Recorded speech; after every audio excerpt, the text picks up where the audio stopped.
Today I'll be reviewing the movie Split. Now, this is the newest release from M. Night Shyamalan. It's got to be his best work, you guys. It's a 9 out of 10 in my opinion. James McAvoy nails the character. Anya Taylor-Joy, most notably from The Witch. She plays the character Casey, which is like the main female protagonist in the movie.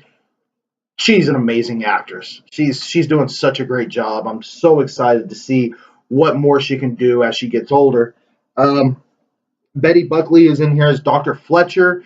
Um, she's just like the sweet old doctor, and it's she does an amazing job as well. I'm gonna go ahead and say spoilers because I'm gonna be talking a little bit about the plot and especially the ending. I mean, it's an M Night Shyamalan movie, you guys. It's gonna have some kind of twist, even if it's a small twist, there's something there. Um, so let me go ahead and just say the supporting cast in this movie, they were okay. They served no real purpose to the movie. They didn't really do much aside from just be there. Um, but they weren't bad.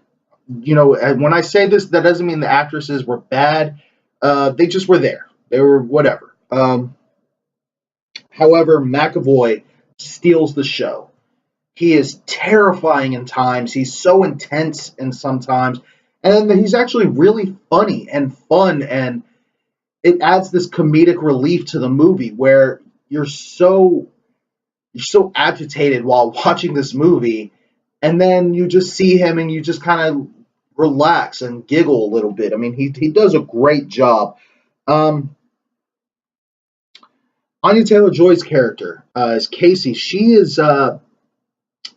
She starts off, in my opinion, very dull, very boring. She just kind of sits there and looks so uninterested about what's going on. I mean, they just got kidnapped and by some stranger, and they're locked in some basement area. She just looks so just blah about it. They do a really interesting thing, which is tell her story through flashbacks, and you actually learn about it like a kind of like a little bit of a parallel between her character and James McAvoy's character. Um, it's not a direct parallel. I mean, it's not exactly the same, but you kind of learn that they have some history with their parents and with their family. You also get this nice parallel, again, spoilers, where it shows that she was sexually abused by her uncle, and there's a scene where she, as a little girl, in one of her flashbacks, she has a gun up to him, like she's ready to shoot him, but she doesn't pull the trigger. Um, Later on in the movie, and this is a little while later, you kind of put that memory wayside. You don't really think about it, but you see and you remember what's going on whenever you see her point the gun at James McAvoy's character, and it's this parallel of her finally growing and being able to pull that trigger, um, which leads greatly into the ending of this movie, which I'll get to in just a second. The script is actually very impressive. I was very, very much into this movie. It had my full attention. There's been times with, especially movies like The Happening, um, or Lady in the Water, where the script just kind of it takes you out of the movie. It's so silly, it's so goofy that you don't even want to pay attention. You're looking somewhere else. This movie keeps your attention from beginning to end. It's beautifully written, beautifully directed. Um, there are so many comedic elements within this movie as well. James McAvoy had me laughing my ass off in theaters. Um, but it's weird to see that he has you laughing your ass off in one scene specifically, um, and then within that same scene, you just see his facial expressions change, and you realize he became a completely different person, which is a very, very impressive thing that he does. There's a few scenes like this where his his facial expressions, everything, and his mannerisms point to him being one character, and then you see him just sit up straight, his face drops, and he becomes a completely different person.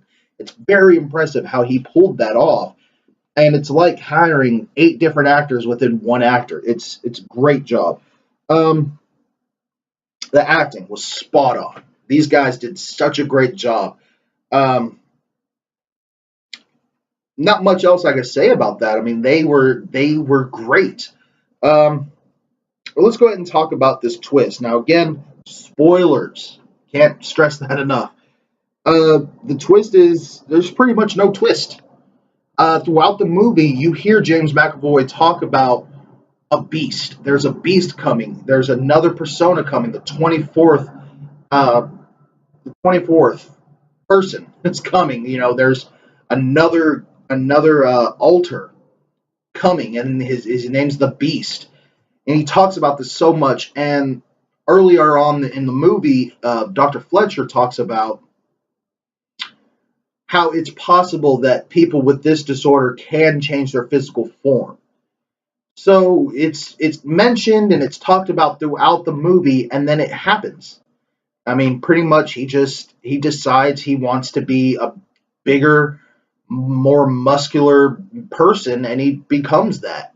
And that is the Beast, and it is a person who feeds on the innocent and feeds on people who have pretty much been spoiled their whole life and have no real life experience. Um, which then leads him to this character of Casey, who, like I said earlier, has been sexually abused by her uncle and has a lot of scars all over her. Um, and they do this really interesting thing where one of McAvoy's altars, um, has this fascination with watching girls dance naked. I mean, they mention it. You don't really see it in the movie, but they mention it. He also has really bad OCD. So as these girls are getting dirty, through dust or something like that, or at one point there's a breadcrumb on their shirt, he's asking them to undress. And one of the characters, Anya Taylor Joy's characters, um, Casey, as Casey is getting, more and more dirty, she's taking off a shirt. She has another shirt underneath it. She takes that one off. She has another shirt underneath it. And I think one more time, takes it off. There's another shirt underneath.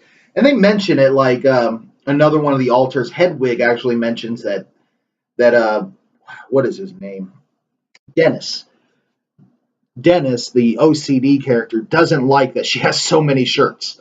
Um, but you think of it just as a funny joke, but it's not until the very end that as she's escaping the Beast, her shirt gets ripped up a little bit more. And that's her last shirt, and you realize she's actually not just wearing all these shirts to wear these shirts, she's wearing them because she's covering up a lot of scars.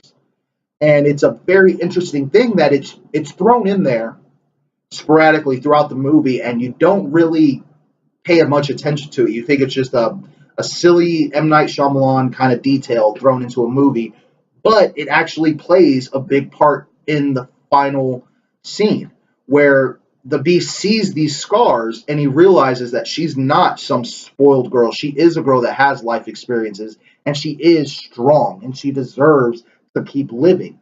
So he lets her go. Um, this is very interesting, especially since coming up here in a little bit, another big twist. Now, the character Casey, she's finally rescued. You find out she's been underneath a zoo the whole time, and McAvoy's character has been working for this zoo, and they did not know that he was as crazy as he was. Um, they put her in the police car, and the cop comes up to her and says, "Hey, your uncle's here. He's come to pick you up." And there's this look on her face. Now, this is more just her acting. No words, no nothing. Just a look on her face tells a whole story. And it's a look of just pretty much just telling the cop, I don't want to go to him. And again, even with the cop, there's a look on her face like, I understand. There's no words spoken, but there's that look. And it was very, very, very interesting to see that. Um, Movie ends, shows the movie title Split. You think that's it, credits roll, but no, there's a last scene with a diner. Now there's a camera comes in, just goes through a diner, and you hear on the news that they've captured this guy, McAvoy's character, and they put him in jail, and they've come to call him as Horde. And as they're telling the story, camera moves over, pans over to these women. eating at the diner, and they mention, that's weird. It reminds me of a story of a few years ago where another guy was arrested and they gave him a silly name. The camera pans past them and it shows Bruce Willis. Bruce Willis is sitting there and he looks at them and says his name was Mr. Glass. And he takes a drink of his coffee or whatever, and the movie ends. And it is the perfect way to end this movie with an amazing twist, because pretty much that just shows that this movie is within the Unbreakable universe. It is like a sequel to Unbreakable. Now, if they continue on with this, we have an M. Night Shyamalan superhero series. And I gotta say, from just the way he did Unbreakable and the way he did Split, I feel like this is his niche. This is where he's most comfortable making movies. We've seen him go off on the sci-fi and do other things, and it just doesn't work. But he seems to have gotten it pretty down with the Unbreakable and Split. Those are two great movies. Split, I feel, being the superior of the two. But this makes me very excited for the future of these movies. I would love to see, James McAvoy versus Bruce Willis with Samuel Jackson. I mean, it would be such a great superhero movie. Although this does leave a little bit of a thing where McAvoy sees the scars on Casey's character, whereas Bruce Willis is unbreakable. He has no scars. So this actually adds a little bit. It actually teases a little bit of a plot line to come. So, like I said, you guys, this movie was beautifully shot, beautifully acted. The script was amazing. McAvoy did such a great job, stole the show with everything he did. Hell, he had, what was it, 23 characters. We only got to see about 4 of them, 4 or 5. We really only got to meet like about 4 of them. So this actually is very interesting, because if they do continue on with this, if there is another one coming and McAvoy reprises his role, you still have more characters to play with. So you still have something new to look forward to with this character. On top of that, this has got to be probably one of the most interesting villains that I have ever seen in a movie. And, I know that's saying a lot, but I mean, this McAvoy did such a great job. He was so interesting.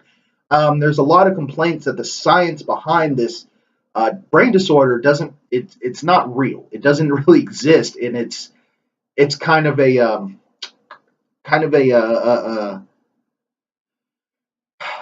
it's kind of offensive that they portray it in such a way. But guys, this is a new imagining. This is its own plot story. They invented something new for this movie. I mean, being a Man of Steel doesn't really exist. Superman doesn't really exist, yet people can still gravitate towards that character. Though this brain disorder, the way they portray it, does not exist, it's still a very interesting character. It's still a very interesting power that this guy has, and that's another word they threw around a lot. My power. My power is I can take control of this body whenever. Or my power is I'm super strong. My power is I'm very smart. There's so much, and it's like this guy has an alter has an alter for each thing that he needs to be to do what he wants to do. I mean, this creates the ultimate villain right here. I mean, if he needs to be super strong, he's got that. If he needs to be super smart, he's got that. So you know what, guys? This has got to be the best M. Night Shyamalan movie, and it is the best movie released in January of this year, 2017. Still got a whole year ahead of us, you guys, but this so far is a great way to start out the year. And it's surprising to say it's a great way to start the year with an M. Night Shyamalan movie, but I don't want to say he's back, but he did some good work here. If you have not seen it, you need to go see it. I know it's been out for a little while. Um, but yeah, this movie is definitely worth your money. It's worth a second watch. I'm actually really wanting to go watch it again. Um, so there it is, guys. I'd say 9 out of 10 if they continue on with this split and unbreakable universe. If they can show us more, it's definitely a 9 out of 10 because they definitely created something amazing here. If not, the lowest I'd put it is an 8.5. Um, this movie, even if it doesn't move on to something else, it is a great standalone movie. That's, I mean, it's so hard, in my opinion, to do something like that. It's difficult enough to create something that can be within this universe of movies, but it's even more difficult to put something within a universe and have it be a great standalone movie. So let me know what you think in the comments. If you like this video, like it, unlike it, like it again. Uh, Share it. Go ahead, share this around the world. Let people know that M. Night Shyamalan had actually made a really great movie in 2017. Um, and subscribe. So that's my review, guys, and I will see you guys later.